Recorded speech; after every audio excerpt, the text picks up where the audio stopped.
to all of you who have participated. Thank you for a wonderful, meaningful program in this place.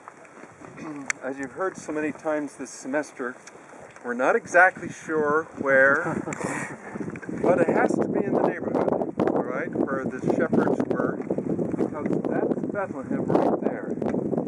Just as a little geography aside, you can see there on the higher hill the two minarets of the mosques sitting there in the saddle. And then you come to the left and you see two towers that are sitting right side by side. Exactly next to them is something that looks like a fortress, the walls of a fortress. That's the Basilica of the Nativity. Those towers they're surmounted by crosses. Those are the towers of that church. So you were over there a few days ago, and this now ties to that place. My most meaningful musical experience ever occurred there. It was 1993, I think, the fall of 1993. Sister Brown had gone home to California for the birth of a grandson, and I was here.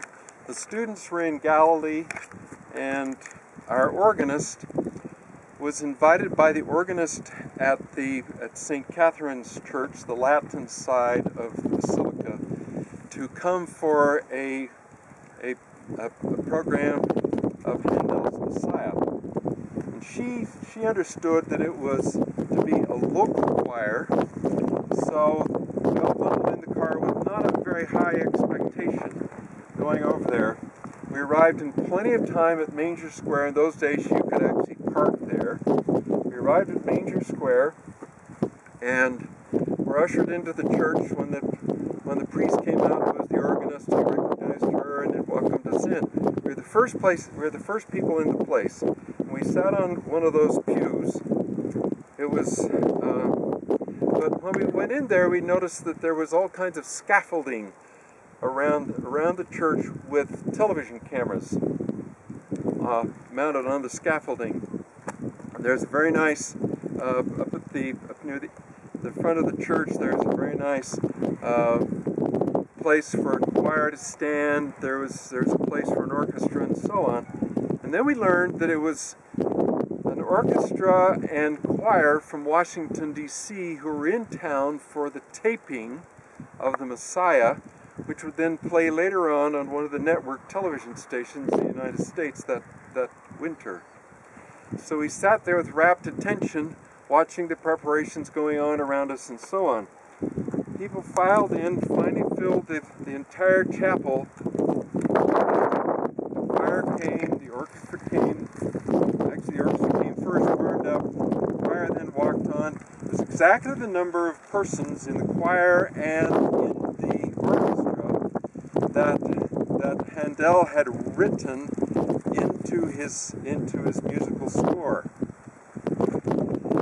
And then I remember hearing the first strains of the overture and how deeply touched I was in that split second, because it dawned on me that whether I was sitting next to the place where Jesus had been born, I was within a quarter of a mile where he had been born.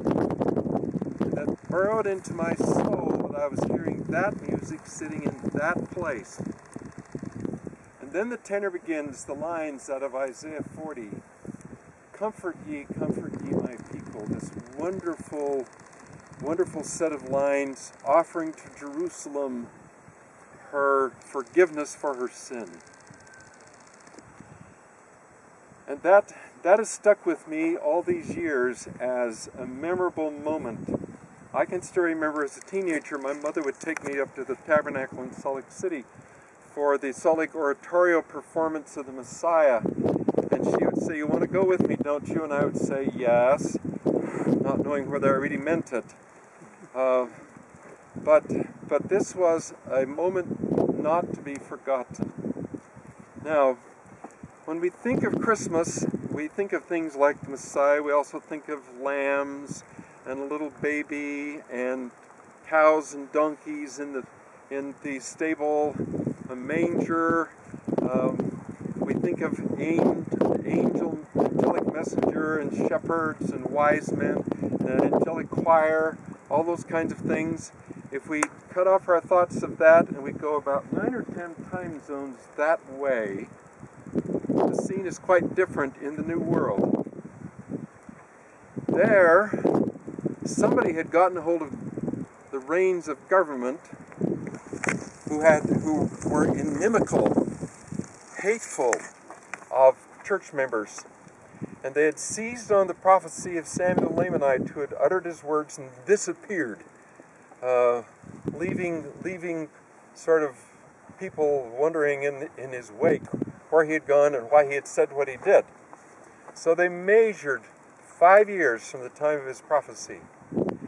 And the promise was that if he was wrong, everybody in the church was wrong, and the superstition had to be done away. So the idea was that anyone who would believe in this nonsense, if the sign did not occur, would be executed. And that must have involved tens of thousands of people, if you can imagine, a government which would allow this kind of thing to exist. But it did. And you can imagine that in the days running up to this time, people are coming to the door of Nephi, who's the president of the church, and so on, knock on his door, and they'd say, "Brother Nephi, have you heard what happened down in such and such a town?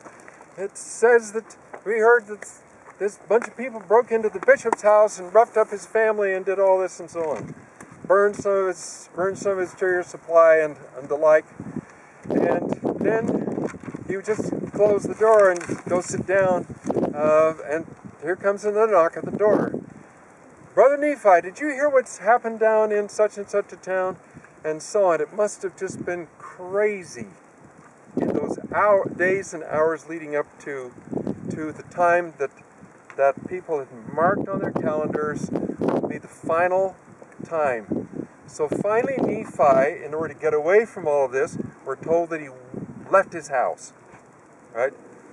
I suspect he left his house not just because it was boring in there or something like that, but he wanted to get away from those who were coming seeking reassurance that the sign promised would actually occur. So he goes out and bends himself down in prayer and pleads with the Lord for his people. And then comes the sweet, reassuring voice that on that night the sign would appear. We have on tape for this Messiah film three of my astronomy friends who've taught physics and astronomy over at BYU for years, and they cannot come up with a clear answer about why the light stayed as it did through the night. They had all kinds of guesses, all kinds of possibilities, but they don't know. But something happened that night and kept the sky bright. Stunning. Those who thought they were right, and that the next day they'd be rid of the Christians.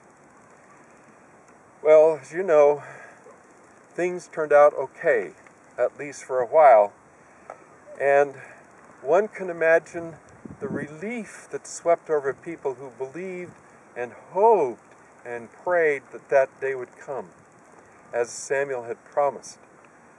You can imagine people falling to their knees with their families, by themselves, wherever they were, as they realized with the going down of the sun that the light was still here.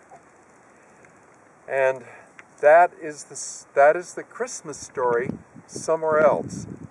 It doesn't have to do with lambs. It doesn't have to do with a mean old innkeeper. It doesn't have to do with angels and so on. It has to do with light.